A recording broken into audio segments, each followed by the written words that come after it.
Este vídeo é uma dublagem em português de uma reportagem originalmente feita pelo jornalista sul-coreano Lim Ji-ho. O conteúdo apresentado não reflete a minha opinião pessoal, nem representa posicionamento ou julgamento próprio. O objetivo é informar o público sobre o que está acontecendo e sendo dito sobre o caso. Todas as informações, declarações e interpretações são responsabilidade do autor original da matéria. Olá, aqui é o repórter Lim Ji-ho. Desde que o vídeo sobre o suposto Senarim da atriz Kim Se-ron foi divulgado, eu venho sendo alvo de ataques violentos. Primeiro, o dono do templo de Apacheon, chamado Bo Sa-chan, postou no Instagram dizendo que eu teria mexido com alguém chamado Yeon-min e insinuou com todas as letras que isso custaria a minha vida. Ele não me mencionou diretamente, mas disse que se essa história vier à tona e for parar na imprensa, usaria toda a sua rede de contatos, todos os recursos e todas as maneiras possíveis para me destruir, que não ficaria parado, ou seja, claramente uma ameaça. Além disso, em fóruns online, começaram a expor informações pessoais minhas e da minha família, fotos, dados, ataques. Está sendo um período muito difícil e doloroso e assustador, mas ainda assim eu sigo determinado a revelar toda a verdade por trás desse caso. Mesmo que algo me aconteça, deixarei tudo registrado para que outra pessoa possa divulgar o que investiguei. E sim, medidas legais já estão sendo tomadas. Agora, vamos olhar de mais perto quem é o casal dono do templo, envolvido nas suspeitas de Senarim. Eles diziam ser amigos íntimos de Kim Se-ron, mas o comportamento deles levanta muitas dúvidas. Logo após o falecimento de Kim Se-ron e mesmo após o funeral, eles continuaram postando sobre ela em seus perfis, fotos, textos, homenagens, mas com um tom de autopromoção. E não pararam por aí. Foram até o memorial onde ela foi sepultada. Isso por si só não seria um problema se eles não tivessem feito uma live, transmitido o trajeto até onde o corpo dela estava. E sim, filmaram tudo e durante a transmissão a esposa, dono do templo, grita chamando Kim Se-ron de filha e chora de forma dramática. E fica a pergunta: isso é mesmo uma homenagem sincera à falecida ou é uma encenação?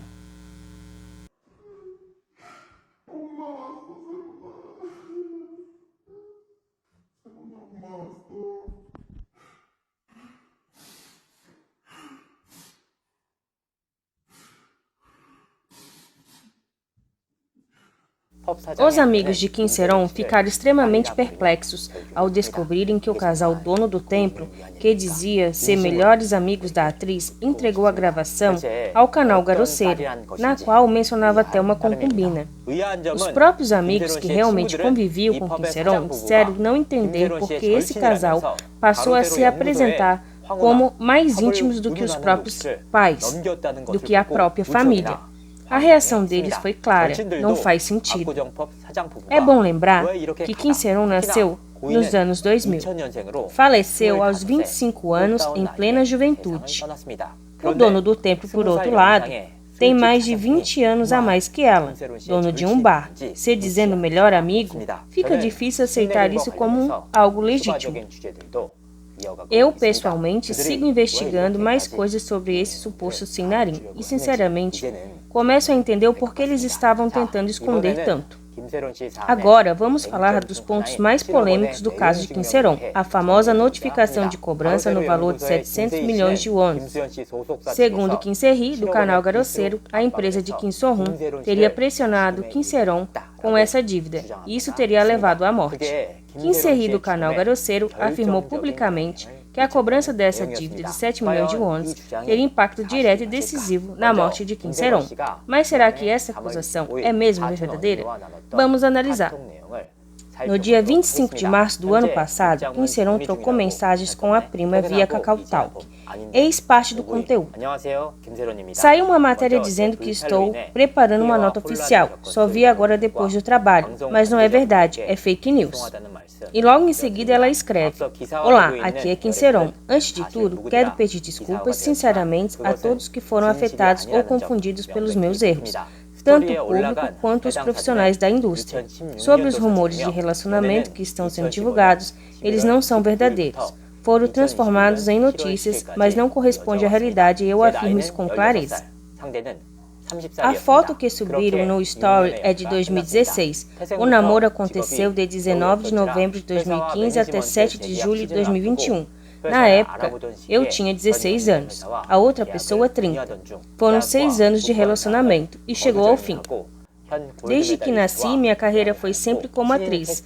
Na época em que eu procurava uma nova agência, antes do período de renovação de contrato com a minha empresa anterior, cheguei a conversar sobre o contrato com a empresa do meu ex-namorado, mas acabei assinando com a atual, Gold Medalist, sem ficar presa a cláusulas e exigências. Trabalhei como atriz, participei de testes de elenco como novos talentos e atuei como diretora visual, mas sem negar nada, mas nunca recebi pagamento justo por isso.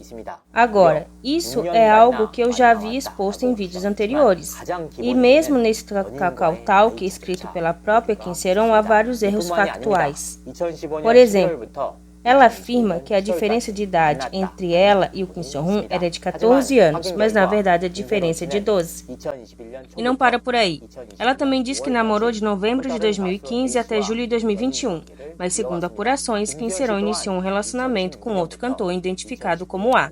No começo de 2021, eles ficaram até maio de 2022. E tem mais, Kim So-hoon também manteve relacionamento longo com outra pessoa entre 2016 a 2019, maio de 2019, cerca de 3 anos, ou seja, naquele período cada um estava envolvido com outras pessoas. O mais grave é que, mesmo que eu tenha pedido com todo cuidado que o nome do cantor A não fosse divulgado, a repórter Gu Hana, da TV Repórter, foi lá e publicou uma matéria identificando o rapaz. O que aconteceu depois? Ela apagou o artigo. E logo em seguida, ela publicou outro artigo alegando que havia novas revelações sobre a vida privada de Kim Sae-ron. Então eu pergunto, repórter Gu Hana, quem exatamente fez essa revelação? Foi uma exposição completamente indesejada da identidade de A. Eu lamento muito que isso tenha acontecido. Mas, de toda forma, eu possuo documentos e registros concretos que comprovam que os dois, Kim Sae-ron e o cantor A, eram realmente um casal na época. Eu só revelei isso agora porque na mensagem de Kakao Talk deixada por Kim Sae-ron, ela dizia que o término com Kim So-hyun teria acontecido em julho de 2021, o que claramente não bate com a linha do tempo. No dia 1º de janeiro de 2024, Kim Sae-ron assinou o contrato de exclusividade com a agência One Entertainment. No dia 15 de janeiro, a Gold Medalist enviou a primeira notificação formal de cobrança, conhecida como conteúdo certificado. No dia 19 de março, Kim Sae-ron enviou uma mensagem de texto a Kim So-hoon, a quem alguns alegam que ela chamava de Opa. Opa, aqui é Sae-ron. Recebi a notificação de cobrança. Se você for mesmo entrar com um processo e pedir 7 milhões de wons, agora eu realmente não tenho como. Será que precisa mesmo ir até o fim com isso? Por favor, me dá um tempo. Me ajude, por favor. Mais tarde, foi verificado que ele estava em meio às gravações de um drama e por isso a sua agência havia recolhido o celular pessoal durante esse período. A Gold Medalist, por sua vez, teria explicado toda essa situação diretamente ao senhor da One Entertainment, o Gong Sung-ha, durante a ligação telefônica. Na madrugada do dia 24 de março, vem o que muitos consideram um momento crítico. Kim Sae-ron publicou e apagou minutos depois uma foto ao lado de Kim So-hoon.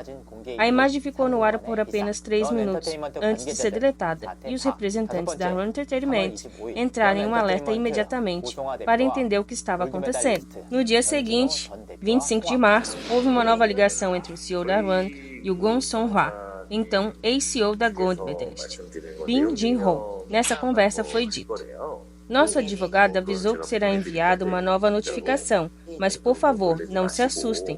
Isso faz parte do procedimento formal. Se eu não enviar, eu me torno responsável legal. Estamos mandando apenas porque não houve resposta dentro do prazo. Tá bem? Se vocês puderem, mandem uma resposta dizendo em que tempo pretendem pagar ou se proponham um cronograma. Assim a gente pode formalizar tudo dentro dos trâmites e mostrar que está sendo tratado tudo com boa fé. Mas só falando, vamos pagar quando der, de forma informal, não tem valor jurídico. Por isso a gente precisou seguir o processo. Peço também que expliquem isso direitinho para Seron, para que ela entenda que não é pessoal. As negociações entre as partes foram finalizadas verbalmente. O CEO Go Song-ha então informou o fato ao diretor da agência. Esse diretor, por sua vez, repassou a informação a Kim Seron, dizendo: está tudo resolvido, não se preocupe. Mas, a partir da manhã daquele mesmo dia, acontecimentos inesperados começaram a surgir. 11 da manhã, um repórter de Yeon liga para a prima de Kim Seron perguntando se determinado número de telefone pertencia à atriz. Às 13 horas, um repórter de outro veículo entra em contato diretamente com Kim Seron. Ela responde dizendo que ainda está organizando a sua declaração oficial. Às 16 horas, o portal Dispatch liga Kim Seron e confirma os fatos que estavam ainda sendo apurados. Às 18 horas, acontece a troca de mensagens via KakaoTalk entre a Kim Seron e a prima, aquela conversa da declaração que já foi mostrada anteriormente. Às 19 horas, Kim Seron entra em contato com um representante da agência e expressa preocupação, pedindo que não deixe nenhuma matéria sair com o conteúdo daquela declaração. Ela está claramente ansiosa. Ainda nesse mesmo dia, Kim Seron recebe a segunda notificação da Gold Medalist, formal de cobrança. Oitavo evento, 26 a 27 de março. As equipes da Run Entertainment e da Gold Medalist se reúnem presencialmente com advogados de ambos os lados para tentar resolver oficialmente o problema do empréstimo da dívida. No dia 27 de março, em meados de abril, Kim Seron passa os dias seguintes ocupada com ensaios de sua peça, aparentemente retorna à rotina. Nos dias 17 e 18 de abril, durante a fase final de preparação da peça, surgem conflitos entre Kim Seron e a equipe de produção. O clima fica tenso. No dia seguinte, dia 18, vem o comunicado de que Kim Seron havia desistido do projeto. Sua saída foi confirmada. A conversa entre Kim Seron e sua prima, trocada em 25 de março, levanta muitas suspeitas. Há uma forte possibilidade de que o objetivo da declaração que ela estava preparando fosse sim tentar resolver as questões dos 7 milhões de wons. Se olharmos a linha do tempo, o que vemos? Primeiro, ela recebe a notificação de cobrança da dívida, pouco depois publica a foto ao lado de Kim Seon-hyun e logo a foto é apagada. Então começa a redigir aquela declaração detalhando o relacionamento. Tudo isso em sequência. Só que tem algo que não encaixa. A diferença de idade entre os dois estava errada na carta. O período em que teriam se relacionado também não batia. A suposta foto de 2016 com Kim Seon-hyun descobriu-se depois que era, na verdade, de 2019 ou posterior. Ou seja, dados-chave da declaração estavam incorretos. Agora o fato é de... O fato deles terem sido namorados no passado, isso é reconhecido por ambas as partes. Mas aí é que entra a parte delicada. Se... Há 4 anos após o término, Kim Seron publica essa carta no exato momento em que Kim Seon-hyun está no ar como protagonista de Rainha das Lágrimas. O impacto na carreira dela seria enorme. E não foi à toa que muitos advogados comentaram que essa declaração, se tivesse sido publicada em vida, poderia sim configurar crime de chantagem. Juristas com quem eu conversei concordam que se esse texto tivesse sido publicado por Kim Seron ainda em vida, poderia sim ser enquadrado como tentativa de extorsão. E mais, as pessoas envolvidas nas discussões para a elaboração desse conteúdo também não estariam livres de responsabilidade. Também poderiam responder por cumplicidade. O canal Garosseiro chegou a afirmar que a empresa Gold Medalist havia colocado todo o peso da multa contratual nas costas de Kim Seron. Mas ao checar os fatos, vimos que não é verdade. A multa, que inicialmente era superior a 5,1 bilhões de wons, sendo negociada e reduzida gradualmente até chegar a 1,8 bilhão de wons. Isso graças ao esforço conjunto da própria Kim Seron e da Gold Medalist. Depois disso, esse valor ainda foi renegociado até que restaram apenas 700 milhões de wons. E mesmo essa quantia foi emprestada a Kim Seron pela própria empresa, ou seja, ela não estava sendo cobrada diretamente, e sim financiada. Em dezembro de 2023, a Gold Medalist chegou à conclusão de que essa dívida não seria recuperável. Assim, a empresa registrou como débito incobrável, encerrando a pendência formalmente. Em termos práticos, Kim Ser-on estava sim livre dessa dívida. No entanto, até às 18 horas do dia 25 de março, Kim Ser-on ainda trocava mensagens com sua prima, discutindo a possibilidade de tornar aquela declaração pública. Mas pouco tempo depois, ela muda de ideia de forma repentina. Esse receio aparece claramente em uma mensagem em que ela mesma enviou a uma representante da agência na época, pedindo que não deixasse aquilo vazar. Não sabemos ao certo o que era a intenção dela no final com aquele texto, mas o fato é, ela mesma desistiu de torná-lo público. Também há dúvidas sobre a autoria da declaração. Pessoas próximas afirmam que Kim Ser-on chegou a dizer que não reescreveu sozinha aquele texto, que havia sido feito por outra pessoa. E aqui vem uma reflexão importante. Se essa declaração tivesse sido divulgada publicamente com tempo e contexto, talvez esse caso todo estivesse sendo visto com menos preconceito. É fato que após a polêmica da foto com Kim Soo-hyun no dia 24 de março, Kim Ser-on demonstrou sinais de recuperação. Voltou a se dedicar aos ensaios e retornou à sua rotina. E não voltou mais a tocar no assunto da dívida com a Gold Medalist. No entanto, por volta de abril, durante os preparativos finais para o seu retorno ao teatro, ela volta a enfrentar conflitos com a produção, e foi nesse cenário, já fragilizada emocionalmente, em que 20 de abril Kim Ser-on tentou tirar a própria vida. Importante destacar também em que, em setembro do ano anterior, ela já estava envolvida no preparativo para o ritual de Sinarim, e na época foi vista pedindo dinheiro emprestado a conhecidos, não para pagar a dívida, mas para realizar o ritual adicional. Quando olharmos para os acontecimentos de abril do ano passado, incluindo a tentativa de suicídio e tudo o que aconteceu depois, fica difícil sustentar a narrativa de que o principal fator da pressão foi a cobrança da dívida. Ela já havia superado isso. É por isso que não tive escolha a não ser revelar tudo isso. Porque após a morte de Kim Ser-on, o que aconteceu foi praticamente uma exumação do celular dela, vasculharam cada detalhe do passado, exumaram memórias, relações e conversas. E aí vem a pergunta, quem está fazendo isso? Será mesmo que ela gostaria que isso estivesse acontecendo? Ainda há muitas pessoas que acreditam na versão apresentada por Kim Se-hee do canal Garoceiro, aquela em que Kim Ser-on teria mantido um relacionamento com Kim So-hyun ainda quando era menor de idade. O problema é, essa acusação se apoia num suposto Kakao Talk de 2016. E, até hoje, quando é cobrado para apresentar o arquivo original, Kim Se-hee simplesmente não respondeu. Ele está evitando o assunto, e agora nem sequer menciona mais o ponto, ou o assunto.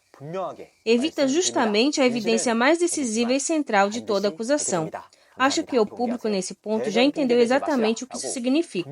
Então eu vim aqui dar um recado direto. Kim Se-hee, mostre logo o Kakao Talk original do julho de 2016 e pare de usar a eleição como desculpa. A verdade pode demorar, mas sempre aparece. Obrigada.